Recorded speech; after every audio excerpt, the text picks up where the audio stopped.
హరినామకథన దావానలజ్వాలచే గాలవే ఘోరాఘకాననములు వైకుంఠ దర్శన వాయు సంఘంబుచే దొలగవే భవ దుఃఖ సోయదములు కమలనాభధ్యాన కంఠీరవంబుచే గూలవే సంతాప కుంజరములు నారాయణ ధ్యాన ప్రభాకర దీప్తి ధీరవే షడ్వర్గతి విరతతులు నలిన నయన భక్తి నావచేగాక సంసార జలధి దాటి తనగరాదు వేయునేల మాకు విష్ణు ప్రభావంబు తెలుపవయ్య సూతధీ సమేత అంటూ శౌనకాది మహామునులంతా నారాయణ భక్తి తత్వంలోని ఆంతర్యాన్ని వివరించమంటూ అభ్యర్థన చేస్తూ ఉన్నారు. మొదట హరినామ కథన దావానలజ్వాలచే కాలవే ఘోరాఘ కాననములు, ఘోరము అయినటువంటి అంటే భయంకరమైనటువంటి, అఘం అంటే పాపం, భయంకరమైన పాపములనే అడవులన్నీ కాలిపోవాలి అంటే హరినామ కథనము అంటే హరినామ సంకీర్తనం ఒక్కటే మార్గం. దానికి అజామిళుడి యొక్క వృత్తాంతాన్ని నిన్న మనం చెప్పుకున్నాం. ఎన్నో పాపాలు చేశాడు, కానీ కేవలము ఆ స్వామి నామాన్ని తన కొడుకుకు పెట్టుకొని ఎప్పుడైతే యమభటులు కళ్ళ ముందు కనపడ్డారో అప్పుడు భయం వేసి నారాయణ అని కొడుకును పిలిచాడు, అంతే. ఇప్పుడు యమభటులు పాశం వేసి ఈ అజామిళుని లాక్కుపోతూ ఉంటే విష్ణుదూతలు వచ్చి ప్రాణోత్క్రమణ సమయంలో నారాయణ అన్న వీడిని మీరు ఎలా తీసుకెళ్తారు, వీలు లేదంటూ అతనికి ఆయువునిచ్చి మళ్ళీ సాధన చేయమని చెబితే చేస్తున్న తప్పులన్నీ గుర్తించి భయంకరమైన యమభటుల స్వరూపాన్ని ప్రత్యక్షంగా చూశాడు కాబట్టి ఇహ ఈ సంసారం మీద, విషయ వాంఛల మీద, ఇంద్రియ భోగాల మీద ఆసక్తి నశించి ఆ స్వామిని కీర్తించి వైకుంఠం చేరుకున్నట్ట అజామిళుడు ఉపోఖ్యానం భాగవతంలో వస్తుంది మనకి. సో నామం యొక్క గొప్పతనం అది. నిజానికి రామనామాన్ని గురించి చెబుతూ ఒక మాట చెబుతారు. వశిష్ఠ పరమప్రీతో నామాని కృతవాన్ తథా అంటుంది రామాయణం. జ్యేష్ఠం రామం మహాత్మానం అని చెబుతూ బాలకాండలో రామచంద్రమూర్తికి రామ అని పేరు పెట్టేటప్పుడు వశిష్ఠుడు చాలా సంతోషించట. నీకెందుకయ్యా సంతోషం అంటే, రామనామము రాముడు పుట్టకముందే వేదంలో ఉంది. అలాంటి అద్భుతమైన నామాన్ని, తారక మంత్రాన్ని నేను ప్రజలందరికీ తెలియజేస్తూ ఉన్నాను. ఆ నామము యొక్క మాహాత్యాన్ని తెలియజేయటం కోసమే స్వామి 11,000 సంవత్సరాలు ధర్మాన్ని సంరక్షించటం కోసం, ఆసురీ శక్తులను అంతం చేయటం కోసం ఈ భూమండలం మీద అవతరించాడు.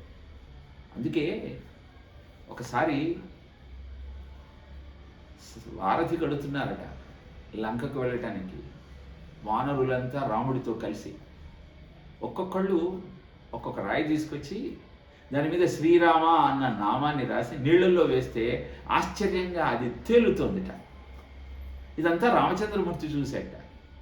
అరే, అల్పజీవులైన వానరాలే ఇంత శ్రమ పడుతూ ఉంటే నేను కూడా ఒక చెయ్యి సహాయం చేస్తే బాగుంటుంది కదా అని అక్కడున్న ఒక రాయి తీసుకొని నా పేరు నేను రాసుకుంటే ఏం బాగుంటుందని నీళ్ళలో వేశాట. వెంటనే అది మునిగిపోయింది. రామచంద్రమూర్తికి కాస్త సిగ్గనిపించింది. వానరాలు వేస్తున్న రాయి నీళ్ళల్లో తేలుతోంది, నేను వేస్తే మునిగిపోయింది, ఎవరైనా చూస్తే ఏమనుకుంటారు అనుకున్నట్ట. ఎవరైనా చూసారా అని అటు ఇటు చూస్తూ ఉంటే ఆయనని నిరంతరం చూసే ఒక వ్యక్తి ఉంటాడు, మహాభక్తుడు, రామదూత హనుమంతుడు. ఆయన చూసేట. వెంటనే హనుమంతుడిని దగ్గరికి పిలిచి, హనుమా, నేనేసిన రాయి మునిగిపోయిందన్న నిజాన్ని ఎవరికీ చెప్పకయా, నాకు అప్రతిష్ట కదా అంటే, లేదు స్వామి, ఒక్క విషయంలో మటుకు నేను ఒప్పుకోను, ప్రతిదీ నీ మాట వింటాను కానీ ఇప్పుడు వినను, నేను ఖచ్చితంగా అందరికీ చెప్తాను. ఏం చెప్తాను అంటే, రామనామము రాముని కంటే శక్తివంతమైనది అన్న విషయాన్ని ప్రపంచానికి చాటి చెప్తానన్న. శ్రీరామనామం మరువాం మరువాం సిద్ధము యమునకు వెరువాం వెరువాం. శ్రీరామనామం మరువాం మరువాం సిద్ధము యమునకు వెరువాం వెరువాం. సిద్ధము యమునకు వెరువాం వెరువాం. అలా హరినామ కథన దావానల జ్వాలచే కలవే ఘోరాఘ కాననములు అంటూ నామానికి ఉన్న మాహాత్మ్యాన్ని తెలియజేస్తూ ఉంటాడు. ఆ తర్వాత వైకుంఠ దర్శన వాయు సంఘంబుచే తొలగవే భవ దుఃఖ తోయదములు. తోయదం అంటే మేఘం అండి. మేఘం ఎప్పుడు చెదిరిపోతుంది? గాలి వస్తే చెదిరిపోతుంది.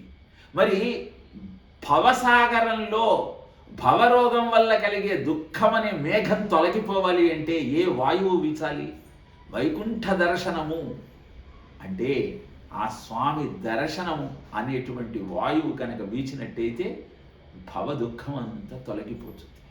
సంసారము నీకు నడుము దాకానే ఉంటుంది. వెంకటేశ్వర స్వామి కటి వరద హస్తాలతో అందరికీ అభయాన్ని ఇస్తూ వచ్చి నన్ను దర్శించుకోండిరా, ఈ సంసార సాగరంలో మీరు మునిగిపోరు, ఈ సంసార సాగరము ఈ సముద్రము కేవలం మీ నడుము దాకే వస్తుంది, మీరు చేయాల్సిందల్లా నా దివ్యమంగళ విగ్రహాన్ని చూడటమే.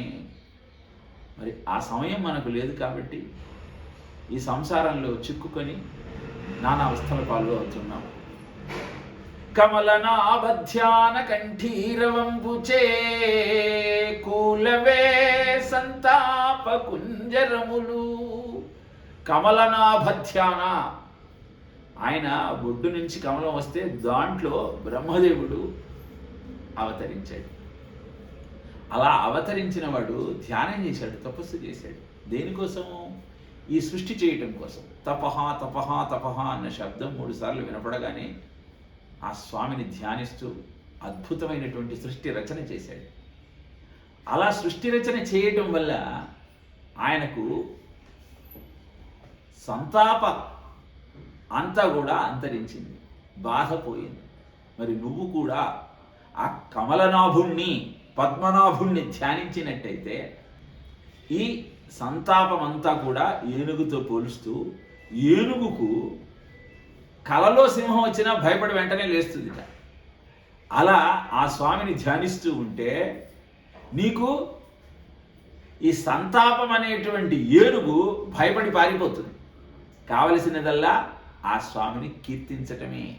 శ్రీనివాస గోవింద, శ్రీ వెంకటేశ గోవింద, భక్తవత్సల గోవింద, భాగవత ప్రియ గోవింద, నిత్య నిర్మల గోవింద, నీలమేఘ శ్యామ గోవింద, పురాణ పురుష గోవింద, పుండరికాక్ష గోవింద, గోవింద హరి గోవింద, గోకుల నందన గోవింద, గోవింద హరి గోవింద, గోకుల నందన గోవింద అన్న నామాన్ని చెబుతూ ఉంటే హృదయమంతా ఆర్ద్రమయ్యి ఆ స్వామి యొక్క అద్భుతమైన దివ్యమంగళ విగ్రహం మన హృదయాలలో ఆవిష్కరింపబడి ఆనందం మన సొంతమవుతుంది. అందుకే కమలనాభధ్యాన కంఠీరవంబుచే గులవే సంతాప కుంజరములు, నారాయణ స్మరణ ప్రభాకర దీప్తి ధీరవే షడ్వర్గతి విరతతులు. షడ్వర్గము కామక్రోధ లోభ మోహ మద మాత్సర్యములనే షడ్వర్గములు నీ నుంచి అంతరించాలి అంటే, ఆవిరైపోవాలి అంటే నారాయణ స్మరణ అనేటువంటి ప్రభాకర దీప్తి అంటే సూర్యకాంతి వచ్చినప్పుడే ఈ తిమిర తతి, తిమిరము అంటే చీకటి, తతి అంటే వరుస, కామ క్రోధ లోభ మోహ మద మాత్సర్యములని చీకట్ల వరుసలన్నీ నారాయణ స్మరణ అనేటువంటి సూర్యకాంతి సోకినప్పుడు అంతరించిపోతాయి. నళిన నయన భక్తి నావజేగాక సంసార జలది దాటి జనగరాదు, వేయునేల మాకు విష్ణు ప్రభావంబు తెలుపవయ్య సూతధీ సమేత.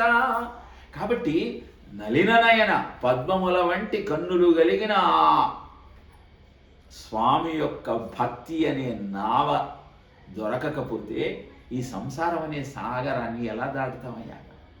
కాబట్టి మాకు అద్భుతమైనటువంటి ఆ స్వామి కథలు వింటూ ఉంటే భక్తి పెరుగుతుంది, నామం చెబుతూ ఉంటే ఆయన పట్ల ఆసక్తి పెరుగుతూ ఉంటుంది. కాబట్టి ఆయన కథలన్నీ చెప్పమంటాడు. దీన్ని వెంకటాచల మహత్యంలో స్మరంతు సర్వపాపఘ్నం స్తువంతు ఇష్టవర్షిణి దర్శంతు ముక్తిదం ఛేదం శ్రీనివాసం భజే నిశ్చం అని చెబుతారు. స్తువంతు సర్వపాపఘ్నం, స్మరంతు సర్వపాపఘ్నం, ఆయనను స్మరిస్తే పాపాలన్నీ పోతాయిట. స్తువంతు ఇష్టవర్షిణి, స్తుతిస్తే కోరిన కోరికలన్నీ నెరవేరుతాయిట. దర్శంతు ముక్తిదం ఛేదం, ఒక్కసారి ఆ స్వామిని దర్శిస్తే ముక్తి దొరుకుతుంది. కాబట్టి శ్రీనివాసం భజే అనిశం, ఆ శ్రీనివాసుని ప్రతినిత్యము ప్రతి క్షణము భజించవయ్యా, కీర్తించవయ్యా అని వెంకటాచల మాహత్యం చెప్పిందే భాగవతంలో.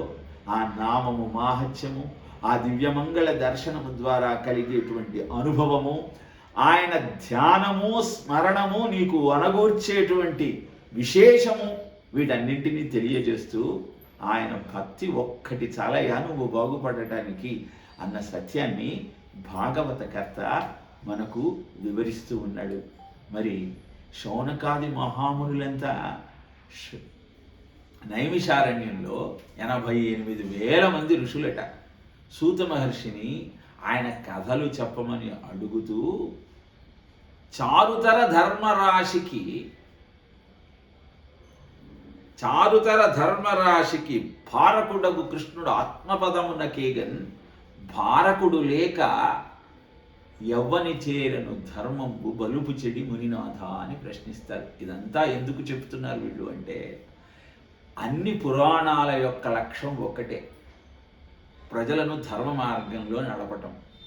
పరిత్రాణాయ సాధూనాం వినాశాయ చ దుష్కృతాం ధర్మ సంస్థాపనార్థాయ సంభవామి యుగే యుగే అని వాగ్దానం చేశాడు పరమాత్మ. అంటే కృష్ణావతారాన్ని దాల్చి 21 సార్లు జరాసంధుడి ద్వారా ఆ రాజులనందరినీ సమావేశపరిచి వీళ్ళందరినీ సంహరించి భూమండలం మీద ధర్మాన్ని స్థాపించాడు. ఏ దినమున వైకుంఠుడు మేదినిపై దాల్చినట్టి మేను వదలైన ఆ దినమున అశుభ ప్రతిపాదకమగు కలియుగము ప్రాప్తమయ్యన్ అంటాడు భాగవతంలోనే. తర్వాత వస్తుంది కృష్ణుడు తన అవతారాన్ని చాలించినటువంటి క్షణంలోనే కలియుగం ప్రారంభమైంది. మరి ఇప్పుడు ఈ కృష్ణుడు లేకపోతే ధర్మాన్ని ఎవరు సంరక్షిస్తాడు? చారుతర ధర్మరాశికి భారకుడకు కృష్ణుడు ఆత్మపదమున కేగన్. ఈ ధర్మాన్ని నిలబెట్టడం కోసం వచ్చినటువంటి కృష్ణావతారము ఎప్పుడైతే పరిసమాప్తమైందో అప్పుడు ఈ ధర్మం ఎవరిని ఆశ్రయించిందయా? ఎలా ధర్మం నిలబడింది అది తెలుసుకోవాలని ఉందని శౌనకాది మహామునులంతా ఆ తరువాత సూత మహర్షిని ప్రశ్నిస్తారు. ఆ ప్రశ్నకు సమాధానంగా సూత మహర్షి ఏం చెప్పాడో రేపటి రోజున మనం తెలుసుకుందాం. ఓం తత్సత్.